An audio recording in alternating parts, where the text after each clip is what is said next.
Sergeant Kiris hadn't heard a single roar. In the deep manufactorum levels of Veridia Secundus, silence was the real killer. The sublevels are a graveyard of Imperial infrastructure. The air tastes of acid, and the pipes don't just leak, they weep a hyper-decay.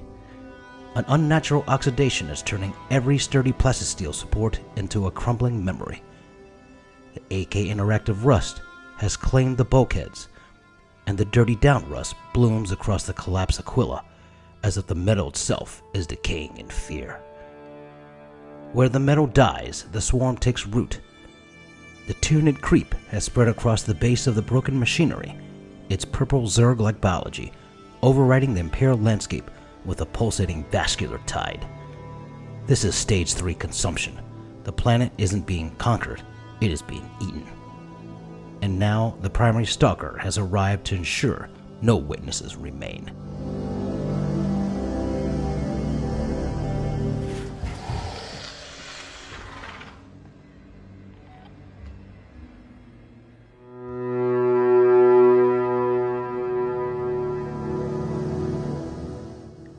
On the rusted decks of Veridia Secundus, silence isn't peace, it's a warning.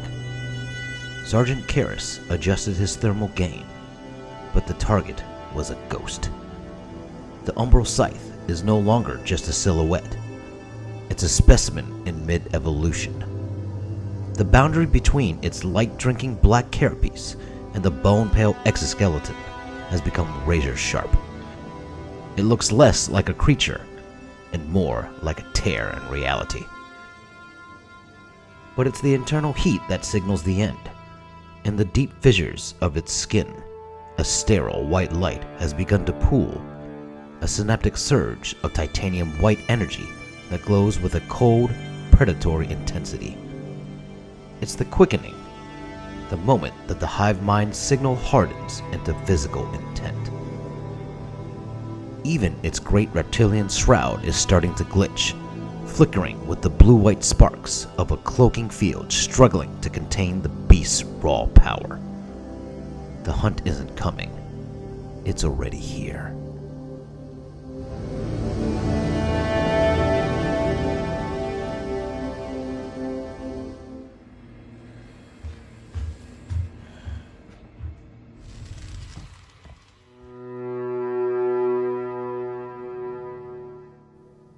The Auspex scanners on Veridia Secundus are screaming, but the visual feeds are showing nothing but static and shadows.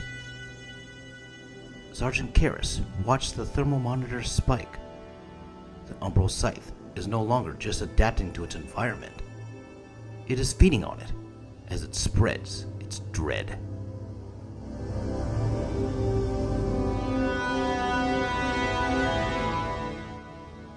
The creature's bioelectric stealth field, once a perfect void of light-drinking darkness, has begun to violently fracture.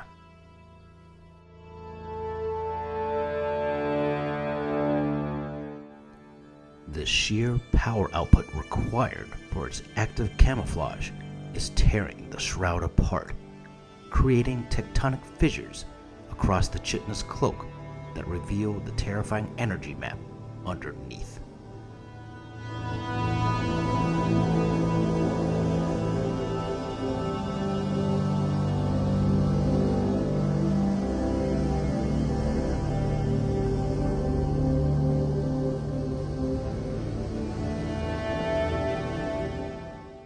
But the true nightmare is what lies beneath the broken shroud.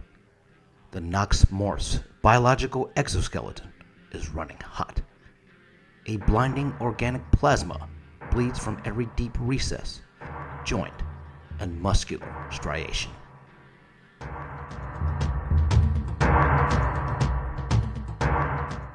It is a divergent strain of the Tyranid Hive Fleet Leviathan, fueled not just by hunger, but by an internal, localized bioreactor that powers its terrifying abilities. As the glowing tendrils of its maw part in the darkness, the last thing its prey sees is the cold, icy light of synaptic overload.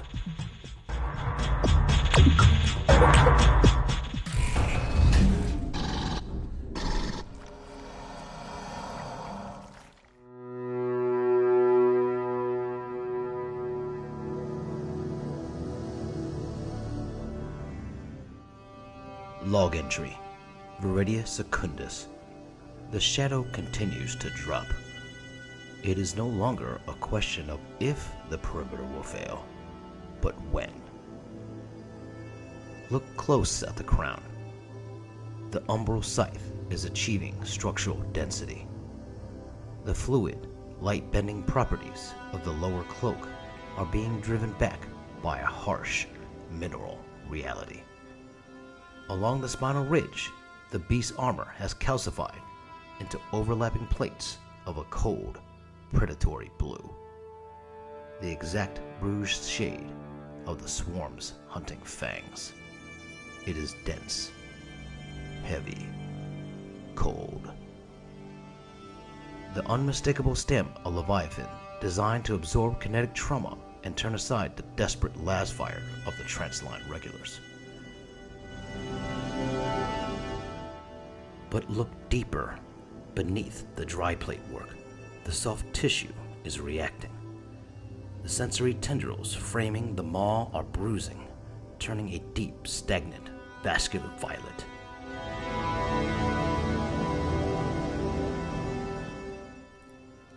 The raw biomass of the beast is waking up. The bioreactors are hot. It has tasted the atmosphere of the lower hive, and the feeding mechanisms are primed.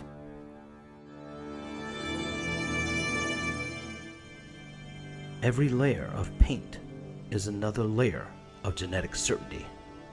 Striation by striation, the apex predator is being drawn out of the gray static of the warp and pinned to the physical world.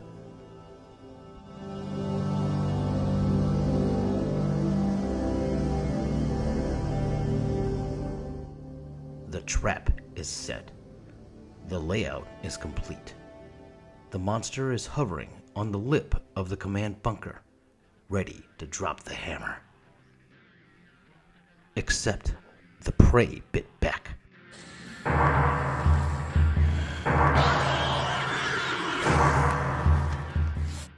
A final frantic act of defiance from a dying Imperial officer. A lucky solid slug, or the wild, blind swing of a chainsaw.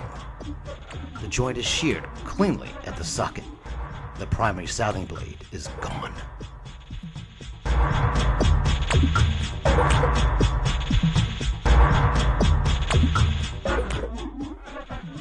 The camouflage is broken. The weapon is down. But a mutilated monster is a twice-driven executioner.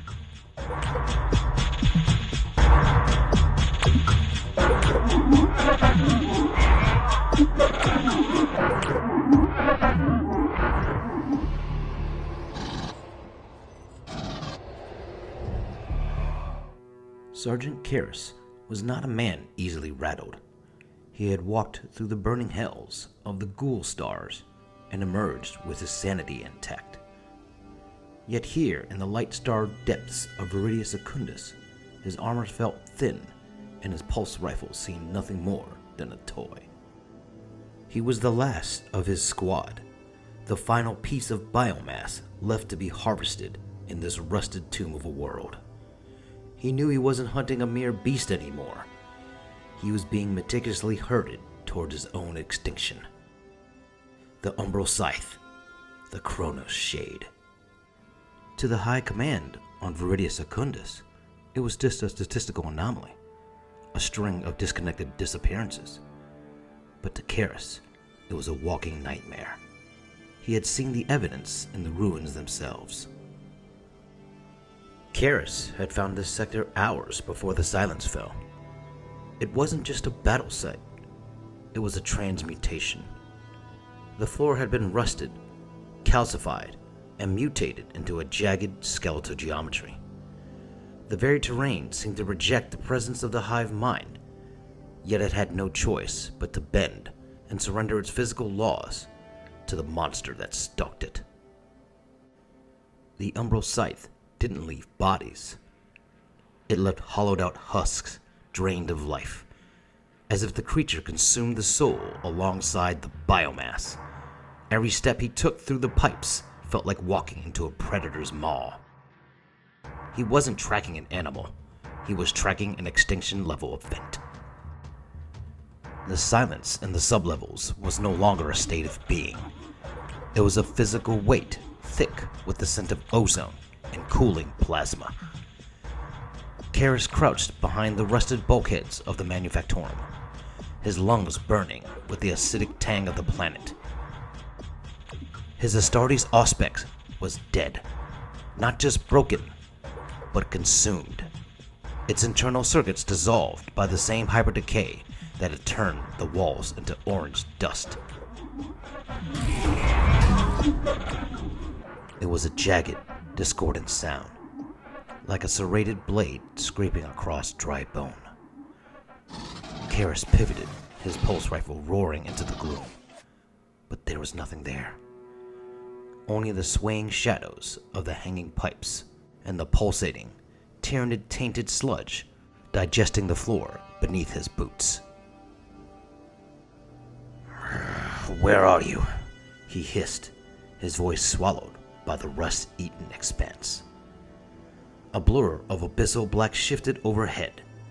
The Umbral Scythe descended, a predator that drank the light, its melanic carapace pulling every lumen into its void. It moved with an impossible liquid grace, landing soundlessly on the deck. Karis leveled his rifle, but the creature's movement was erratic, a glitch in the geometry of the room, as if reality itself struggled to keep the monster in focus. Karis unleashed a burst of fire. The air turned into a storm of sparks and shrapnel. A lucky shot caused a sudden, brutal impact against the bulkhead. The Umbral Scythe lurched. Karis surged forward, his survival knife driving with the desperate, calculated strength of a man fighting for the future of his soul. The edge connected perfectly, seeking the gap between the chitin plates. But there was no spray of ichor. There was no sound of rending flesh. Instead, the blade sparked against an invisible, shimmering barrier that flared into existence at the point of impact. The force of the strike, which should have buried the steel beneath the creature's hide, was simply negated. A shockwave of cold, sterile white energy rippled outward from the contact point, vibrating through the hilt of his blade and up his arm, numbing his hand to the bone. Karis gasped, his momentum checked, his eyes widening in horror. The Umbral Scythe didn't recoil. It didn't even bleed. It simply froze. The air around it rippling like a heat haze over a desert floor as its internal energy field surged to repel the attack. In the impressive dimness, the sergeant saw the terrifying truth. He hadn't just failed to wound the beast. He had struck the very veil of its existence. The camouflage field, stressed by the contact, pulsed violently, revealing a complex shifting grid of biological energy beneath the skin. The Umbral Scythe emerged, not simply as a beast, but as an entity that existed only partially in the physical world and entirely in the realm of his own demise. The silence of Veridia Secundus was finally, irrevocably broken.